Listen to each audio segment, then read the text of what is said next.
Yo, so last week I uploaded a video called 5 Principles of Building Muscle. A lot of you guys appreciated it, and that's great, and a lot of you guys had more questions. Specifically, Elliot, how do you manipulate these keys, these pillars, in order to build strength now? Since you've been watching my channel long enough, you know that there are different variable manipulations for strength and muscle building, right? So now, instead of talking about the things that are going to support you specifically in hypertrophy, we want to talk about things that are going to get you the most neurological response. Get your body to lift more weight, become stronger. So using the very same 5 pillars, which is volume, which is your reps and sets, your intensity, basically how much weight you use, your tempo, rest intervals, and frequency, right? Not in that particular order. We're going to manipulate the variables just a little bit. You know, all those change slightly when you're just working on strength. Generally speaking, with your volume or reps and sets, when you're building strength, you're going to keep your reps around 1, which is like 100% full out max effort, to no more than about 5 repetitions. Anything more than 5, then you start moving into hypertrophy. And that doesn't mean that hypertrophy training won't support you in your strength, but generally speaking, as a foundation of understanding for designing your own programs, you're going to want to keep your reps below 5. That being said, because there's an inverse relationship between reps and sets, if the reps are low, your sets can be really high. So oftentimes I'll do 6, 7, 8, 9, 10 sets. So if you're doing singles, you can do 10 singles, go really heavy, rest the prescribed amount of time that we're going to talk about in a moment, and then do it again for a single. Or you could do 5 sets of 2, 6 sets of 3, so on and so forth. The idea here is that the sets are high because the reps are really low. Now, with regard to the inverse relationships between volume and intensity, now that the volume has been manipulated a little bit, you can increase your intensity. See, if you're only doing 1 to 5 repetitions, you can add a lot more weight because you're not expected to get 8 to 12 repetitions. So you're talking intensity being 100% to like 85% or 85 to 100%. That's kind of where you're going to want to choose your weights. One of the things people often ask is, how do I know what that percentage is? I always say, if you can do the prescribed amount of reps that are prescribed in your program, you know, if you can't get 1, then obviously it's more than 100%.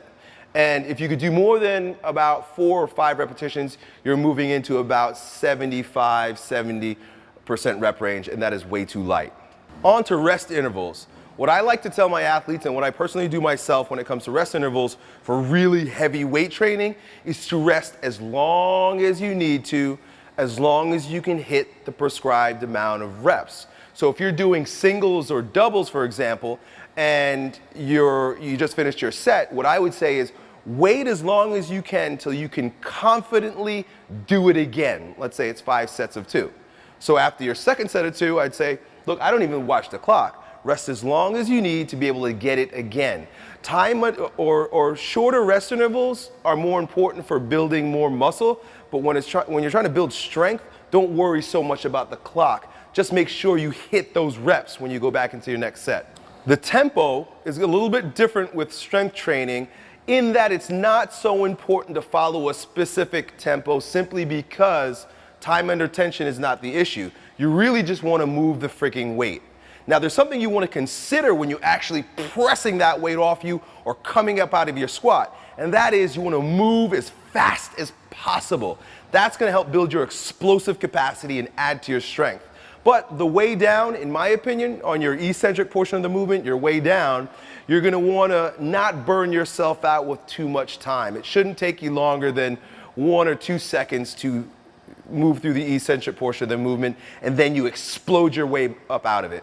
When it comes to strength training, your frequency doesn't have to be nearly as high as during muscle building, depending on the intensity that you use. If you're using really high intensity, like 195, 90%, then you're going to want to keep your intensity or you keep your frequency a bit low. So you're not going to want to hit an exercise more than once a week if you're going for max effort intensity.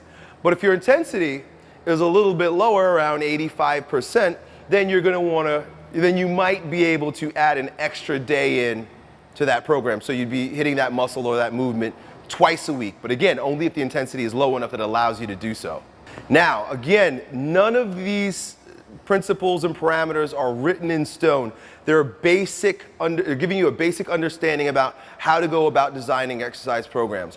One thing for sure, when it comes to strength, it's more important for you to increase your neurological efficiency than anything else. And oftentimes, that means that some of these parameters that I shared with you go out the window in order for you to hit an exercise multiple times a week, in order to just train the pattern. A lot of times with strength, training the pattern is more important than the intensity or keeping the frequency low or any of the other things that I spoke about here. Once you learn a particular movement, then you could start manipulating the variables a little differently. And finally, the bonus parameter the same exact one I shared with you last time, is your attitude about how you go about your training is far more important than any scientific study or parameters that I even share with you in these videos. Hit your training hard, be focused and concentrated on the movement, on the exercise, have full confidence in yourself, and your program is going to yield you incredible results. Good luck.